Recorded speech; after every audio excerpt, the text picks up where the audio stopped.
Sabi mo, ikaw lang at ako.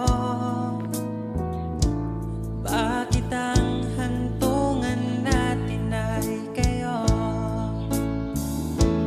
Bakit ba tayo Sobrang sakit makita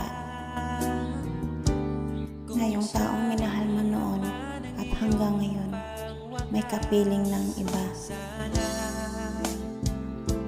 na yung dati niyang ginagawa sa'yo ay ginagawa na niya sa iba. Mahirap kunin ang oras ng isang taong hindi na interesado sa'yo, sa damdamin ko?